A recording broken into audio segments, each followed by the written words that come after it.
Pardon the interruption, but I'm Mike Wilbon. Tony, my alma mater, Northwestern, is elevating interim football coach David Braun to full-time status. I'm Tony Kornheiser. Are you okay with that? I know you were hoping for Eberflus. You were. Yeah, I'm hoping for Eberflus to maybe have an address outside of Illinois. Well, he can stay in Illinois, No, I'm excited about David Braun. I mean, we won 5 games. Come on now. We're going to be bowl eligible after we beat Purdue Saturday. Riding the momentum, talking trash. It's totally promotion. Deserved. This is how I felt about Rich Bisaccia a couple of years ago with the Raiders. He should have gotten that job. Yeah. You know, he should have gotten it. Welcome to PTI, boys and girls. In today's episode, Draymond Green gets 5 games. The Bengals take on the Ravens, and Booger McFarland joins us for 5 good minutes. But we begin today with the news that Michigan has withdrawn its challenge to the Big Ten's punishment for impermissible sign stealing. Head coach Jim Harbaugh will serve out his 3-game suspension, missing both Maryland and the Ohio State showdown, and the conference agrees to close its investigation. Well, what do you make of this development? Well, Tony, I guess Michigan can say to itself and to Jim Harbaugh, look, let's just get beyond this. We're going to go pound Maryland on Saturday. We're going to get to Ohio State, and we got that game in Ann Arbor. And we shouldn't need you standing on the sideline to be as angry and as willful and as purposeful as we can in beating Ohio State. That is going to put us in the college football playoff, and then we won't have to deal with this anymore. You will have served your suspension, Penn State, Maryland, Ohio State. You'll be done with that, and on we go. We move on, not to Cincinnati, but we move on to the college football playoff. So let's just get this out of here, have as little drama as we can. And I don't know how accepting Harbaugh was. He was saying he wanted his day in court and he wanted to go and talk like, Tom Cruise, in some movie situation, which was, of course, silly. You want Harbaugh to be still focused during the week on what he can do. His team is ranked in a position to win a national title. That's a huge deal at Michigan still. It's a huge deal for the Big Ten. It's a huge deal for Harbaugh personally. So go do that, and this will be over. Look, when I found out about this, I was stunned. The first note I took was 4 words long. Help me out here. I don't understand this at all. I mean, yeah, I was expecting Harbaugh tomorrow to talk at great length, and now he's not going to do that. If I heard you correctly, you made it seem like if he's not on the sideline against Ohio State, just because it's in Michigan, that's going to be a win. I don't believe that. Not just because, but partially. I don't believe that. I can't believe he doesn't want to coach us. So I'm trying to understand, and I'm not a lawyer. I'm trying to understand what happened here. My first reaction would be the Big Ten showed Michigan and Harbaugh a preponderance of evidence that made them fold their tent and walk away. But by the same token, the Big Ten said it did not connect this with Harbaugh directly. So if it didn't do that, why are they doing this? And then I thought, Mike, Michigan and Harbaugh are settling. Who settles in life? People that settle don't think they can win. People that are guilty sometimes settle, or people that may be leaving this school to go to the NFL might consider settling. I continue to use the word stunned. I am stunned by this, never expected it at all, and I'm looking for the reasons why it happened. Because, Tony, the battle is something they don't have to win. They want to win the war, which at Michigan is winning a national championship. Ohio State has done that a lot more recently. Michigan wants its eye on that prize. So you said, people who do that don't settle, don't win. They're not settling for Harbaugh not to be there for the college football playoff. They think... Got to beat Ohio State, Mike. I'm not certain I agree with them completely on the Ohio State piece, but I understand. They think in Ann Arbor, we better have our people together, and we've got a terrific associate, whatever, head coach who's going to be out there for Saturday, and we better beat Ohio State. Okay. Let's rally the state and beat Ohio State. I'm not against it. I don't know that I'm with it entirely. Watch me roll my eyes on this. Okay, all right. Okay. All right. See. Now to the NBA.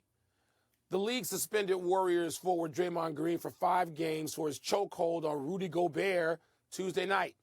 NBA head of basketball ops Joe Dumars said Green's history of unsportsmanlike conduct played into the length of the suspension.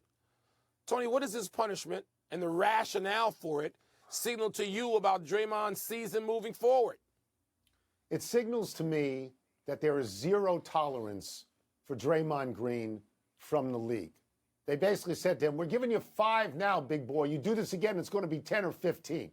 And he's going to do it again because he always does it again. And if you stay with me for a few seconds here, I see something greater in this that's not about Draymond Green. Okay. I think the league office looks at the Golden State Warriors now and says, you know what? They're not true contenders. We don't have to accommodate them anymore. I just get the sense that they say all these viewers you used to bring us, you don't bring them anymore. Embiid brings viewers. Jokic brings viewers. Wembanyama's going to bring viewers. You guys are old. Because I'll say this, Mike, I believe they know who the true contenders are, and I believe they know what they have to do for true contenders. And at this point, if this had happened 4 or 5 years ago when the Golden State Warriors were at their peak, Draymond Green wouldn't have gotten 5. He'd have gotten 1, maybe 2, no more than that. Because the league wanted Draymond Green and Klay Thompson and Steph Curry out on that court, and now they don't need them as much. I totally disagree with you. I've moved my position on this, Tony. It's just listening to people that I talk to in the industry and my colleagues. And one of them listening to Jay Will, who this morning on Get Up presented this, and I found myself going, you know what, I'm going to text Jay Will right now and say, you're right. And Jason Williams said, no, this is bad. Because zero tolerance would have been a much greater suspension for Draymond Green, whose rap sheet is 1.5 miles long. And it should have been way more than 5 games. It doesn't show zero tolerance. And I'm going to say this, Tony, the league is not there yet. At least at the top of the pyramid, I'm told there was disagreement on sort of what should happen here and what the Warriors are and what this all means. This is not yet any sort of acknowledgement on any diminution of the Golden State Warriors. The league still feels it needs the Warriors. They still bring the eyeballs. If you don't think so, check the TNT and ESPN/ABC schedules and see how many times the Warriors are out there.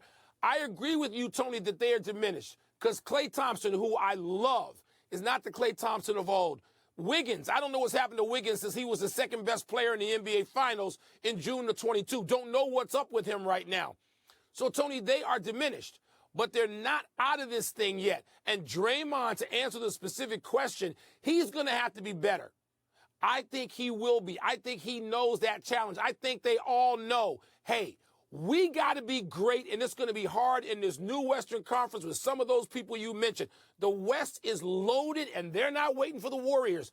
So, Tony, I think this is like a let's see, but it's not zero tolerance. Zero tolerance would have been 20 games for Draymond Green. That would have been zero tolerance. 10 and north. Let's move to tonight's Thursday night game, Cincinnati at Baltimore, the most attractive Thursday night game so far this season. Cincinnati has already lost to Baltimore in Cincinnati, and both teams come into this game having been beaten at the buzzer by walk-off field goals last Sunday. Well, man, I sort of think this is a do-or-die game for the Bengals, and you don't. Why? Because the season's too long. Because we get into this in college football is preposterous. When a team loses the second game of the year and people say, oh, it's over for them. And, you know, like if all the other teams win out. Now, the NFL season is even longer, and nobody's going to win out because nobody's won out since 1973 or 72. So, Tony, there's too much time left. I agree with you. This is a really important game for the Bengals. They don't want to slip below 500. You don't want to get into that. But the middle is thick in the AFC. There's nobody out there who's going to go 15-2. That's not going to happen. So the Bengals have some time. They want to get together. We've seen teams. You and I lived in Washington when Joe Gibbs and his team ran the table and got in after being whatever they were, 5-5. We've seen the Packers with Aaron Rodgers do this. There's time. They need to win tonight, but I'm not going DEFCON and saying this is a must. Okay, so Cincinnati at the moment is 5-4. They're 0-2 and they're last in the division, a really good division. They're 0-2 in the division. They have lost to Cleveland. They have lost to Baltimore. They're 1-4 in the AFC. So there's no tiebreaker that they can lean on. They're not going to get a tiebreaker. If we think that Cleveland's in terrible trouble without Deshaun Watson and they may not win much, and we both think that, they have Pittsburgh this week. Pittsburgh's ahead of Cincinnati. If Pittsburgh wins that game, doesn't matter what happens with Cincinnati. Doesn't matter because they're behind them too. I just think this is a very, very important game for them to win. Right? Agreed. I do. It's a very important game for them to win. Yes. And I look at Miami, and I look at Kansas City, and I look at Jacksonville, and I look at Baltimore. They're going to win the divisions. They're going to be in. Jacksonville's only a game ahead of them. Jacksonville's one game ahead of them. Wait, please. All right. Maybe Buffalo, maybe Pittsburgh, maybe Houston. God help us, maybe Denver. So I think it's an important game for Cincinnati. Let's take a break. Coming up, the Browns will have to rely on their great defense to win, and we will ask Booger McFarland how that feels. We'll also ask him whether number 1 Georgia could be vulnerable at Tennessee, ranked 18th, on Saturday. It's a big fat middle. It's fun to watch AFC. this game because Baltimore doesn't close on close games. So if this close in the fourth quarter... Pardon the Interruption is presented by Bullet, part of Happy Hour.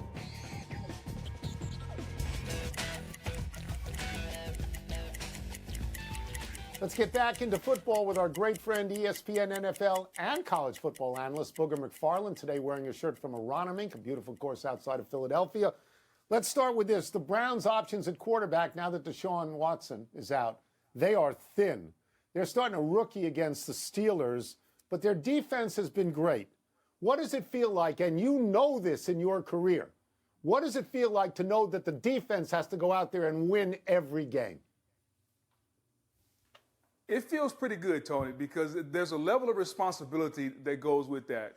One, if your team is going to count on you like that, that means you got to be pretty darn good. So when you step on the field, there's a level of arrogance to know that, hey, we are the baddest bullies on the block, and today they don't get a yard.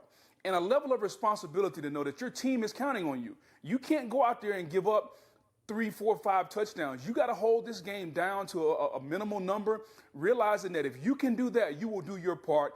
And more than that, how about create some turnovers? How about score on defense? And see, we always looked at it with the attitude, we don't need our offense to do anything. We can stop them and we can score. And anything our offense gives us, it's a bonus. That's how we approached it in Tampa the year we won the Super Bowl. John Gruden said, hey, you guys are good, but one thing you guys haven't done, score touchdowns. Hey, guess what, John? We scored 9 that year.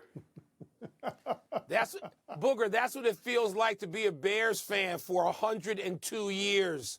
Your defense better win everything because they don't even usually have a quarterback. Speaking of defenses that ought to be good, the Chargers have Joey Bosa, Khalil Mack, and a defensive head coach and gave up 41 and 533 yards to the Lions. So why isn't that Chargers defense better, Booger? Well, they should be, and I think that's the million-dollar question, Mike. I think it's a total failure on everybody out there. Early on, you could blame it on the injuries. Joey Bosa was hurt. Derwin James was hurt. They had a plethora of injuries. Now, especially this year, those guys have been pretty much healthy other than J.C. Jackson, who they traded away. So when you have a coach like Brandon Staley, who everybody wants to call him Boy Wonder, he's into the analytics, he's going for it on 4th down. Hey, how about do the thing that got you the job, which is called great defense? Because since you've been in L.A., your defenses have been terrible. And at some point, I wonder if the Spanos family is going to simply say this. We are wasting one of the generational quarterbacks of this era with a defensive head coach whose defense is terrible. I don't know how long they're going to put up with it, but if it were me, I would have gotten rid of him last year. How long, not long, ought to be the answer. Let's go to college football for a second. I think that Washington, Booger, should be number 4 rather than 5, should be ahead of Florida State. And they could get there by beating number 11 Oregon State this weekend. Do you like that matchup for Washington? Yeah, I do like the matchup, but I'm going to push back. Number 1, I still think Florida State's the best team in the country. I think I've shared that with you guys. Washington, although they have an exciting offense, Michael Penix and those wide receivers, I get that. Their defense struggled in the first half against Houston. I think they gave up 28 points. Now, they came back in the second half, and they played very well. But they're going to a place in Oregon State, and Corvallis up there, it's going to be wild, facing an Oregon State team that's going to be very physical and going to run the football. I think Oregon State may have an opportunity to pull the upset, although I do think that Washington is going to score a ton of points. It's going to be a physical game, and if Washington can handle the physicality, they should eke it out. But don't be surprised if you wake up Sunday morning, because we're going to be asleep when this one come on. If you wake up Sunday morning and Oregon State Beavers have won the game. You and Tony will be in nap land. I'm going to watch the game, Boog. I'm going to carry on, bro. We get you out of here on this, and it's another college football question. I was very surprised to learn that Georgia, who I think is the number one team in the country, had only been on the road twice all year. They go on the road again. They go to Tennessee. Tennessee got beat the other day, but Tennessee's still number 18, and they've won 14 straight at home. Are you giving the Volunteers a big chance, a little chance, or no chance at all to beat Georgia? I'll put it this way. There's a better chance of me, you, and Mike being in the studio in D.C. than Tennessee has of winning this game. And since you guys haven't been in studio in like the last 5 years, and I haven't been there, there's zero chance this is going to happen. So just understand that. Tennessee is a good football team. They're not great. The quarterback has been erratic. I think their ability to run the football has been hampered throughout the season. They just got blasted last week by Missouri. So I think if you're Georgia, as long as you don't turn the football over, as long as you don't go in there saying, hey, guys, we're the big dog on the block and we can just roll our hat out there and we'll win the game, Georgia should win this game very comfortably. Although somebody did tell me at some point in the near future, maybe we all can get in the studio together. So who knows? Pigs may fly one day, guys. We can all be at a ground before we can get to the studio. I guarantee you Tony can find his way to Philly and get to a golf cart, Booger. He can do that. Thank you, I Booger. love it. Let's do it. Thank you. Let's take one last break. Still to come, the A's take a significant step towards Las Vegas. And will Connor Bedard continue his scoring binge tonight? I got to get a Connor Bedard jersey. I don't have that yet. I'm still wearing proudly my Patrick Kane. Pardon the Interruption is presented by Bullet Frontier Whiskey. Please drink responsibly. Part of Happy Hour. Happy time, people. Happy 59th birthday, Dwight Gooden. Talk about phenoms. Gooden was 19 years old in 1984 when he came up with the Mets and went 17-9 with a 2.60 ERA. He had 276 strikeouts and 31 starts and won National League Rookie of the Year. The next year at 20, Gooden won the Cy Young after going 24-4 with a 1.53 ERA, 8 shutouts and 268 strikeouts. The year after, he was 17-6 with a 2.84 ERA on a World Series champion. Sadly, Gooden got into drugs. He pitched 16 seasons and he had a no-hitter, but the last 10 years, he was a shadow of his younger self, going 94-73 with a 4.24 ERA. The Mets have announced they will retire Gooden's number 16 and Darryl Strawberry's number 18. Both had histories of drug use and suspensions. They could have been Hall of Famers. Tony, Darryl Strawberry was a really nice player. Dwight Gooden looked like he might have been on a path to become the greatest pitcher of all time. I mean, that's it. Okay, one of the, 8 to 10 greatest pitchers of all time. That's how great he was at that early age. Astounding. Happy anniversary, Darrelle Revis and Derek Kinder. On this day 17 years ago, the Pitt Panthers star defensive back had a memorable 73-yard punt return for a touchdown against West Virginia, 60 yards of it seemingly flirting with the sideline. Revis's teammate Kinder delivered a crushing block that pancaked 2 Mountaineers players and opened the door for the return. Revis went on to a Hall of Fame NFL career, including 7 Pro Bowls and 4 All-Pro designations in 11 seasons. The phrase Revis Island was used to praise his shutdown work at corner. Kinder was drafted in the 7th round of the 2009 draft by your Chicago Bears, Wilbon, but never played in a regular season NFL game. I knew he never played in one for the Bears, Tony, because there was no presence at all for Kinder, who I guess we saw there in a preseason game. Happy trails to Oakland for the A's. Major League Baseball owners voted unanimously to approve A's owner John Fisher's proposal to move from Oakland to Las Vegas. The A's will continue to play in Oakland next season, but after that, we'll find other places to play until 2028, when their new stadium will open on the Strip. Bob Nightingale of USA Today reports the A's will play in their minor league stadium in Summerlin, Nevada, and at Oracle Park, the home of the San Francisco Giants.